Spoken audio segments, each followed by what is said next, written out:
মনে পড়ে আলিফ লাইলার কথা, টিভির সামনে হাজির হয়ে বসে যাওয়া এবং লোডশেডিংয়ে মুখ ভার করে বসে থাকা আমরাই হয়তো শেষ জেনারেশন। সাদা কালো বলে একটা টিভি ছিল, তা হয়তো আগামী প্রজন্ম জানবেই না কখনো। মারা গেছেন আইয়ুব বাচ্চু, মাইকেল জ্যাকসনও অনেকদিন হলো পৃথিবীতে নেই। আর কোনো নতুন ফানি ভিডিও বানাবেন না মিস্টার বিন। নতুন প্রজন্ম হয়তো জানবেই না, কথা না শুনেও প্রাণ খুলে হাসা যায়।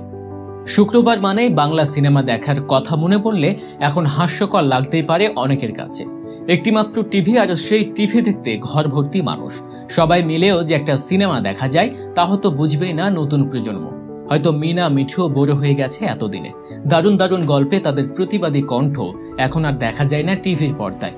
সিসিমপুরের কথা কজনই বা জানে এই প্রজন্মের। চায়ের দোকানে একগাদা মানুষ, নদীতে দল বেঁধে গোসল, কিছুই পাবে না।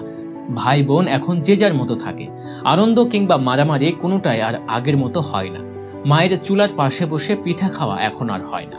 দল বেঁধে চড়ুই ভাতের আয়োজনে কলা পাতা দিয়ে দোকান বানানো কিংবা নারিকেল পাতা দিয়েও যে চশমা ঘড়ি বানানো যায়, এখনকার প্রজন্ম এসব জানেই না।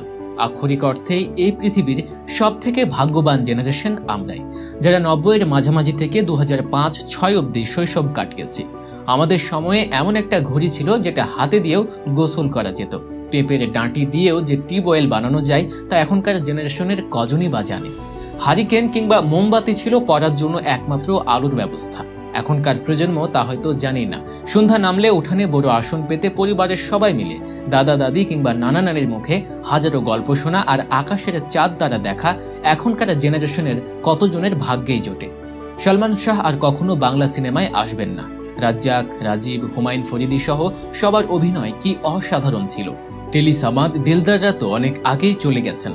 আমরাই হয়তো শেষ জেনারেশন যারা মাঠে খেলতে বল কেনার জন্য সবাই মিলে টাকা জমাতাম। একটা ব্যাট কিনতে আমাদের অনেক কষ্ট হতো। নিজের বলতে কোনো মোবাইল ছিলই না। তথ্য আদান প্রদানের একমাত্র মাধ্যম ছিল চিঠি। আমরাই একটা নরবরে দলকে চোখের সামনে মাথা উঁচু করে দাঁড়াতে দেখেছি। সাকিব আল হাসান, তামিম ইকবাল, রুবেল, মাশরাফিকে দেখেছি দেশের জন্য কাঁদতে, ভাঙা হাতে লড়াই করতে।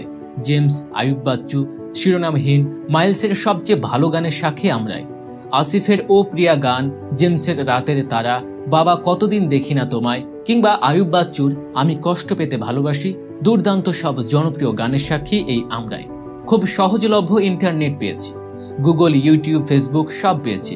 তবে মাসুদ রানা কি আগের মতোই লেখা হয়? কতদিন নদীতে নৌকা ভাসানো হয় না। অনেক স্মৃতি আছে আমাদের, আবেগে ভেসে যাওয়ার মতো গল্প আছে। বাবাকে জমের মতো ভয় পাওয়া শেষ জেনারেশন আমরাই। তো বন্ধুরা, মনে পড়ছে কি আপনাদের সেই 90-এর জেনারেশন? সেটা আমাদের কমেন্ট করে জানিয়ে দিন। এতক্ষণ ধরে ভিডিওটি দেখার জন্য আপনাকে অসংখ্য ধন্যবাদ।